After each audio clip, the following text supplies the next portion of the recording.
کانوں کو بے پرواہ نہ چھوڑیں. مجھے کیوں سننا ہے حرام؟ اللہ نے کان اس لیے نہیں دیے.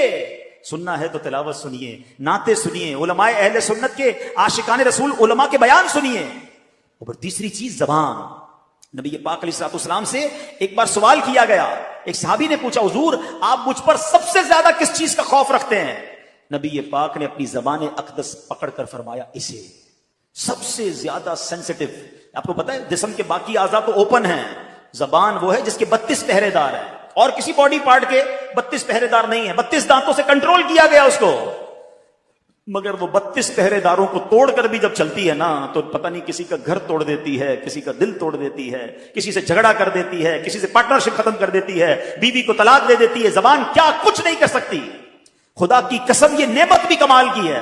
اگر اس نعمت کا صحیح استعمال کر لیا جائے تو بیٹھے بیٹھے نیکیوں کا انبار لگ سکتا ہے. سب مل کر کہیے سبحان اللہ, کہیے الحمدللہ, اللہ اکبر. کتنی دیر لگی؟ 30 سیکنڈ بھی نہیں لگے. بیٹھے بیٹھے کیا کما لیا پتا ہے آپ کو؟ اللہ کے نبی علیہ الصلوۃ والسلام کے سچے وعدے ہیں. جو ایک بار سبحان اللہ کہے جنت میں درخت لگا دیا جاتا ہے. ایک بار الحمدللہ کہے جنت میں درخت لگ گیا. ایک بار اللہ اکبر کہے جنت میں درخت لگ گیا. افضل الذکر کہا گیا لا الہ الا اللہ. میں بیٹھا رہوں لا الہ الا اللہ پڑھتا رہوں, بیٹھا رہوں سبحان اللہ پڑھتا رہوں, بیٹھا رہوں اللہ اکبر پڑھتا رہوں. نبی پاک فرماتے ہیں جنت کے خزانوں میں سے, جنت کی کیاریوں میں سے اگر کسی کو کچھ چننا ہے تو لا حول ولا قوت الا باللہ پڑھ لے. یہ جنت کے خزانوں میں سے خزانہ ہے. حدیث پاک کا مضمون ہے. کتنا آسان ہے, واقعی کمال کی نعمت ہے. لیکن پرابلم یہ ہے اس نعمت کا صحیح استعمال نہیں کر رہے. اس نعمت سے کوئی فائدہ اٹھانے کی بجائے گناہ کر رہے ہیں, گالیاں دے رہے ہیں, بے حیائی کی باتیں ہو رہی ہیں, غیبتیں ہو رہی ہیں, جھوٹ بول رہے ہیں. نہ کریں ایسا, مارے جائیں گے. یہ زبان گناہوں کے انبار لگا دیتی ہے. کسی کا دل توڑنے سے پہلے سوچو کہ تلوار کا زخم تو بھر جائے گا, زبان کا زخم نہیں بھرتا ہے.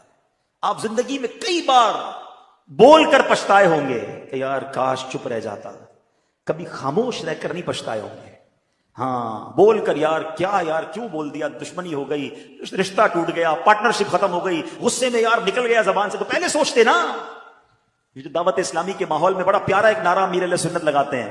کیا نعرہ ہے؟ پہلے تولو بعد میں بولو. یہاں تو احساس ہی نہیں, ہم تو بولنے کے بعد تول رہے ہوتے ہیں. صحیح بولا غلط بولا, پہلے تولنا تھا نا. تو کاش یہ احتیاط نصیب ہو جائے. تو ان 3 چیزوں کو بچائیے گناہوں سے, آپ بہت سارے گناہوں سے بچ جائیں گے. ویسے اور بھی چیزیں ہیں, لیکن اگر آپ نے ان 3 چیزوں پر کنٹرول کرنے کا ذہن بنا دیا کہ آنکھ سے حرام نہیں دیکھوں گا, کان سے حرام نہیں سنوں گا, زبان سے حرام نہیں بولوں گا, ان تینوں کو اچھے کاموں میں استعمال کروں گا. قرآن کہہ رہا ہے اے ایمان والو اللہ سے ڈرو جیسا ڈرنے کا حق ہے. لیکن اب اگلا حصہ, اللہ اکبر ولا تموتن الا وانتم مسلمون. تمہیں اس حالت میں موت نہ آئے کہ تم مسلمان نہ ہو. مرنا ہے تو ایمان کے ساتھ مرنا ہے. یہ بڑا نازک مرحلہ ہے. لوگ کہیں گے جناب اس میں کیا بڑی بات ہے, میں ہوں ہی مسلمان, مروں گا تو مسلمان ہی مروں گا نا. اتنا آسان نہیں ہے. ہاں آؤ پہلے پیران پیر کا ذکر کرتے ہیں.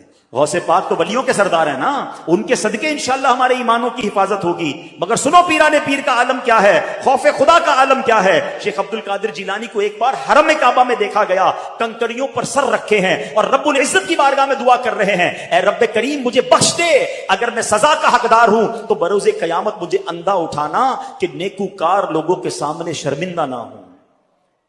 خوف خدا اس کو کہتے ہیں.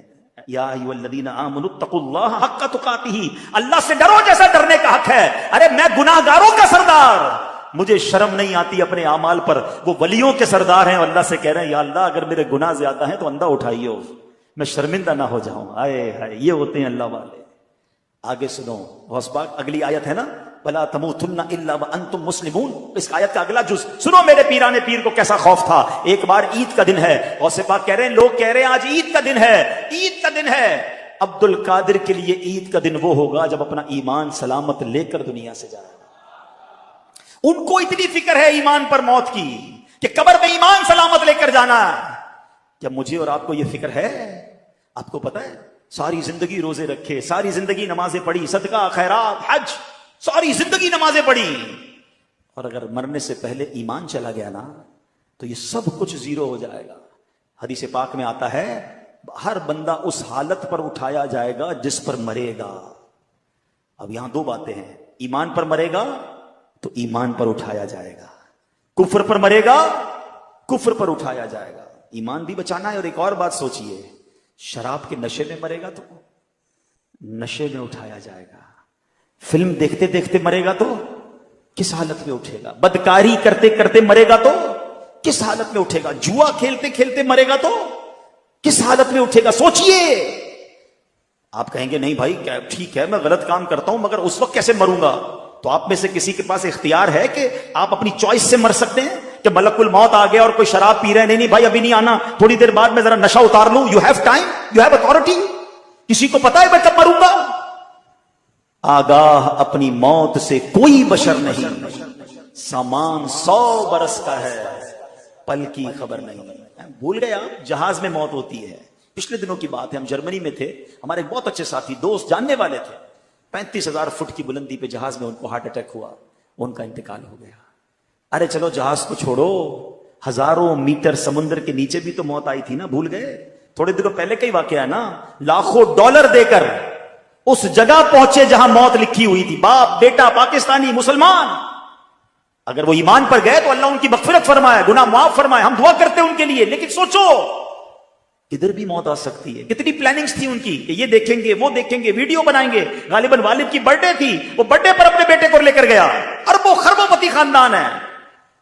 یہ سب واقعات بتا رہے ہیں کہ موت کبھی بھی اور کہیں بھی آ سکتی ہے. حضرت سلیمان کے دور کا واقعہ ہے نا. ایک شخص حضرت سلیمان کے پاس بیٹھا تھا, ملک الموت آئے اور اس کو بڑا گھور کے دیکھ رہے تھے.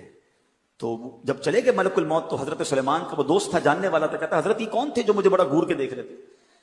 کہا یہ ملک الموت تھے, روح قبض کرنے والا فرشتہ آیا تھا. کہا حضرت لگتا ہے میرا ٹائم قریب آنے والا ہے, اتنا گھور کے دیکھ رہے تھے. آپ کی تو ہواؤں پر حکومت ہے, آپ جلدی سے ہوا کو حکم دے مجھے یہاں سے ہندوستان لے جائے. اب غالباً مصر تھا وہ. حضرت سلیمان نے ہوا کو کہا اس بندے کو ہندوستان لے جاؤ, ہند لے جاؤ. تھوڑے دنوں بعد ملک الموت آئے تو حضرت سلیمان نے پوچھا اے ملک الموت, اے روح قبض کرنے والے فرشتے, تھوڑے دنوں پہلے تم آئے تھے, میرا ایک دوست بیٹھا تھا, بڑا تم اسے غور سے دیکھ رہے تھے, ماجرا کیا تھا. کہا حضرت میں یہ سوچ رہا تھا, ملک الموت کہتے ہیں, کہ میرے پاس یہ لکھا ہوا ہے کہ تھوڑی دیر بعد اس کی روح ہند میں قبض کرنی ہے, بندہ آپ کے پاس بیٹھا ہے. بات آئی سمجھ. اس کو پہنچنا تھا وہاں پر. اس نے خود کہا حضرت سلیمان سے کہ حضور آپ ہوا کو حکم دیں کہ مجھے ہند پہنچایا جائے. وہیں پہنچیں گے میں اور آپ, اللہ کرے مدینے پہنچے. یا اللہ سخی کے در پر آئے ہیں, ہمیں مدینے کے سوا کہیں موت نہ دینا. جب آخری وقت آ جائے مولا مدینے بلا لینا. سبز گنبد کے جلوے ہوں, آقا کا جلوہ ہو, ایمان اور عافیت پر کلمہ پڑھ کے مدینے میں موت نصیب ہو جائے. خدا کی قسم خوش نصیب ہے جو مدینے میں مرتا ہے. نبی پاک نے فرمایا تم میں سے جس سے ہو سکے وہ مدینے میں مرے, کہ جو مدینے میں مرے گا میں اس کی شفاعت کروں گا. میرے پیارے اسلام میں 2 ٹارگٹ اب لے لو آج. ایک تو ایمان پر مرنا ہے اور برا خاتمہ نہ ہو, گناہوں کے دوران نہیں مرنا ہے. اب وہ بندہ سوچے جو شراب پیتا ہے کہ شراب پیتے پیتے مر تو سکتا ہوں نا. جو بدکاری کرتا ہے وہ سوچے بدکاری کرتے کرتے مر تو سکتا ہوں نا. جوا کھیلنے والا سوچے کہ جوا کھیلتے کھیلتے مر سکتا ہوں. چوری کرنے والا سوچے کہ کسی کا گھر لوٹ رہا ہوں, کسی کی جیب کاٹ رہا ہوں, کسی کو پستول دکھا کے موبائل چھین رہا ہوں, اسی وقت مر گیا. تو آقا نے فرمایا جس حالت میں مرے گا اسی حالت میں اٹھائے. کیا منہ دکھاؤں گا اللہ کو, ہے اللہ کی نافرمانی کرتے کرتے مروں. ماں باپ کو ستاتے ستاتے مر گیا تو کیا ہوا, کیا ہوگا سوچو. بھائی بہنوں کے ساتھ زیادتی, اپنی بہنوں کی وراثت پر قبضہ کر کے مر گیا تو کیا اللہ کو منہ دکھاؤں گا. مرنا ہے یاد رکھنا, مگر بری موت نہیں مرنا ہے.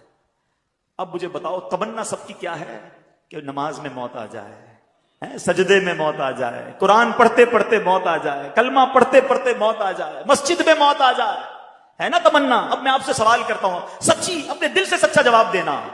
بتاؤ کس کا چانس زیادہ ہے اچھی موت کا؟ اس کا کہ جو ایک وقت کی نماز نہیں پڑھتا, جو بے حیائی کے کام کرتا ہے, جو دوستوں کے ساتھ بیٹھ کر غیبتیں کرتا ہے, فلمیں ڈرامے گانے باجے دیکھتا اور سنتا ہے, جو شراب کی محفلوں میں تاش کی محفلوں میں بیٹھتا ہے, اس کو موت آئے گی تو کیا اس کو سجدے والی قرآن والی تلاوت والی موت آئے گی؟ یا سچ بتاؤ اس کا چانس زیادہ ہے جو 5 وقت با جماعت مسجد میں نماز پڑھتا ہے, روز تلاوت قرآن کرتا ہے, 313 بار کم از کم روزانہ درود پاک پڑھتا ہے, اپنے ماں باپ سے جب ملتا ہے ان کے ہاتھ چومتا ہے, مسلمانوں کو نیکی کی دعوت دیتا ہے, کبھی درس میں بیٹھتا ہے, کبھی اجتماع میں جاتا ہے, کبھی مدنی مذاکرے میں جاتا ہے, کبھی مدنی قافلے میں جاتا ہے. ارے موت تو سب کو آنی ہے, دل سے اپنے دل پہ ہاتھ رکھ کے بتاؤ کس کا چانس زیادہ ہے کہ انشاءاللہ جس کی اچھی موت آئے گی؟ یقیناً اس کی آئے گی جو روزانہ اچھے کام کر رہا ہوگا. میں سچ بتاؤں، عقل مند وہ ہے، وہ کام چھوڑ دو جس حالت میں مرنا نہیں چاہتے، کیونکہ اگر اس حالت میں مر گئے نا تو واقعی مارے جائیں گے.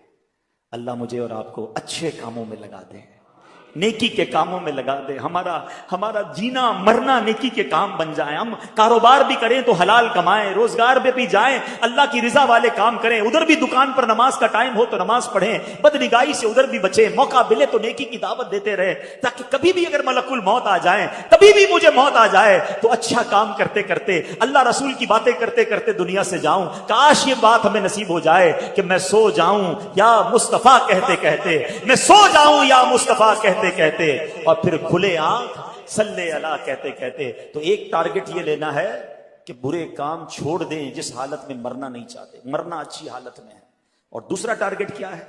ایمان سلامت لے کر جانا ہے. سیدی اعلیٰ حضرت فرماتے ہیں کہ جس کو زندگی میں سلب ایمان کا خوف نہ ہو، یعنی جس کو یہ خوف نہیں ہے نا کہ میرا ایمان چھن سکتا ہے، مرتے وقت اس کا ایمان سلب ہونے کا اندیشہ ہے، ڈر ہے کہ اس کا ایمان سلب کر لیا جائے. اے میرے پیارے اسلام بھائیوں، ایمان کی جو ڈاکو ہے نا وہ گھوم رہے ہیں. ہاں اس وقت بہت برا حال ہے.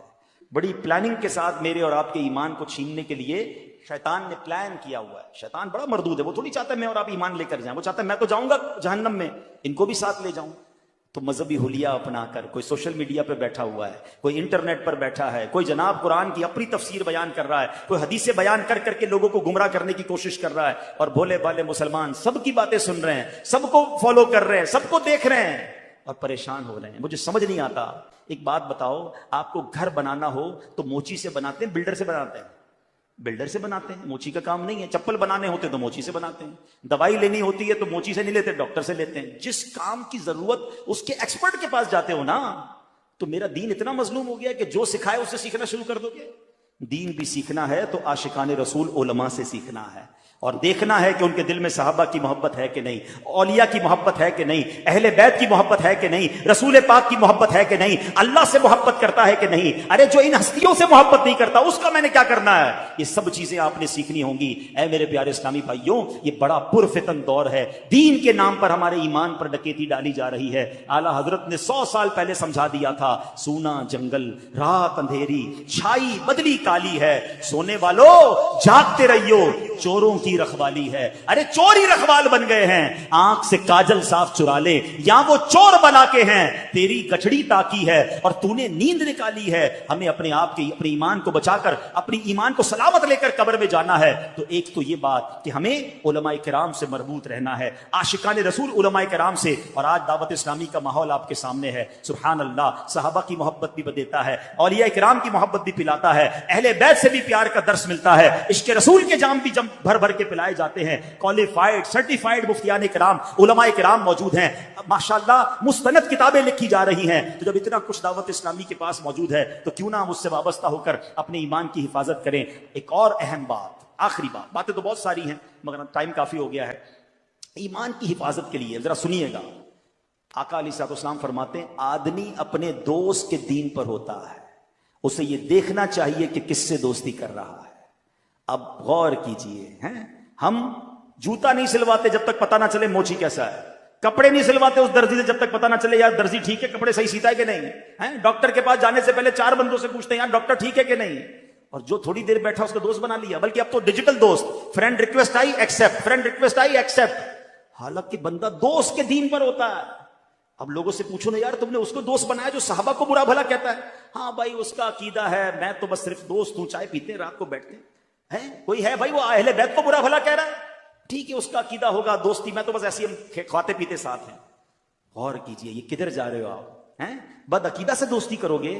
چلو میں آپ سے ایک سوال کرتا ہوں، کوئی آپ کی ماں کو برا بھلا کہے، آپ کے والد کو برا بھلا کہے، رات کو بیٹھو گے چائے پینے اس کے ساتھ، جاؤ گے اس کے گھر پہ، بلاؤ گے اس کو گھر پر؟ نہیں. میری ماں کو برا بھلا کہے میں اس کا گریبان پکڑ لوں، اور مومنین کی ماں کو برا بھلا کہے میں اس سے دوستی کروں؟ میرے والد کو برا بھلا کہے مجھے بالکل نہیں پسند ہے، صحابہ کو برا بھلا کہے مجھے کوئی ٹینشن نہیں ہے، ہمارے خاندان والوں کو برا کہے تو مجھے کوئی میں جان لے لوں اس کی. اولیاء کرام کے بارے میں بکواس کرے جو اللہ کے دوست ہیں، مجھے کوئی پرابلم نہیں ہے، کس سے دوستیاں لگا رہے ہو؟ وہ کیسے میرا دوست ہو سکتا ہے؟ دوست کے دین پر ہوتا ہے۔ اللہ کرے کہ دوست بنانے سے پہلے ہم چیک کریں کہ اس کا دین ایمان کیا ہے، اس کا عقیدہ کیا ہے، اور یہ سب سے زیادہ ضروری ہے۔ اگر وہ اللہ رسول کا نہیں، صحابہ اہل بیت کا نہیں، چاہے میرا رشتہ دار کیوں نہ ہو، میرا اس سے کوئی تعلق نہیں ہے۔ الحب فی اللہ بل بغض فی اللہ، محبت بھی اللہ کے لیے ہے، اگر دشمنی ہے تو اللہ کے لیے ہے، ذاتی کوئی دشمنی نہیں، ذاتی کوئی محبت نہیں۔ آخری بات سن لو، امام حسن مجتبی نے ایک بار مولا علی سے سوال کیا، نواسہ رسول ہے نا، کہتے ہیں اے بابا جان کیا آپ مجھ سے پیار کرتے ہیں؟ کہاں بیٹا تم سے پیار کرتا ہوں۔ بابا جان آپ حسین سے بھی پیار کرتے ہیں رضی اللہ عنہ؟ کہاں میں حسین سے بھی پیار کرتا ہوں۔ آپ نبی پاک سے بھی پیار کرتے ہیں؟ کہاں آپ کے نانا جان سے بھی پیار کرتا ہوں۔ آپ اللہ سے بھی پیار کرتے ہیں؟ کہا میں اللہ سے بھی بہت محبت کرتا ہوں۔ تو چھوٹی عمر میں تھے، کہتے ہیں بابا جان ایسا کیسے ہو سکتا ہے، ایک دل میں اتنی ساری محبتیں جمع کر لی آپ نے؟ امام مولا علی تو پھر مولا علی ہے نا، کیسا جواب؟ آقا فرماتے ہیں میں علم کا شہر ہوں، علی اس کا دروازہ ہے۔ کہتے ہیں بیٹا دیکھتے نہیں جب نماز کا وقت ہوتا ہے سب کو چھوڑ کر اللہ کی بارگاہ میں حاضر ہو جاتا ہوں، محبت تو ایک سے ہی کرتا ہوں، اس کی وجہ سے باقی سب سے محبت کرتا ہوں۔ ہمیں جو صحابہ سے پیار ہے نا وہ اللہ کی وجہ سے ہے، اولیاء سے پیار اللہ کی وجہ سے، اللہ کے پیارے ہیں نا، نبی پاک سے پیار کیوں ہے؟ وہ اللہ کے محبوب ہے۔ تو سبحان اللہ، اصل محبت اللہ سے ہے، اور اللہ کی رضا کے لیے باقی سب سے محبت ہے۔ سخی عبد الوہاب شاہ ہمارے رشتہ دار نہیں ہیں، میں کراچی سے چل کر آیا، پتہ نہیں پاکستان کے کس کس حصے سے لوگ یہ آئے ہیں، ہماری کوئی ان سے رشتہ داری نہیں ہے، مگر اس لیے پیار ہے کہ یہ اللہ والے ہیں، اللہ ان سے پیار کرتا ہے، یہ اللہ کے دوست ہیں، ہماری محبتیں بھی اللہ کے لیے ہیں، اور ہماری اگر کسی سے دشمنی ہے، دوری ہے، تو وہ بھی اللہ کے لیے ہے۔ جو اللہ کا دشمن ہے میرا دوست کیسے بن سکتا ہے؟ جو نبیوں کا دشمن ہے وہ میرا رشتہ دار کیسے بن سکتا ہے؟ جو ولیوں اور صحابہ کو برا بھلا کہتا ہے وہ ہماری محفل میں نہیں آ سکتا۔ جس دن اپنے ایمان اور عقیدے کو مضبوط کر لو گے پھر کوئی ایمان چھین نہیں سکے گا۔ ہم کہتے ہیں سب سے دوستی، سب کے پاس جانا ہے، سب کے ساتھ کھانا پینا ہے، ایسا نہیں ہوتا۔ اپنے کاروبار، اپنی فیملی کے لیے تم مضبوط ہو جاؤ۔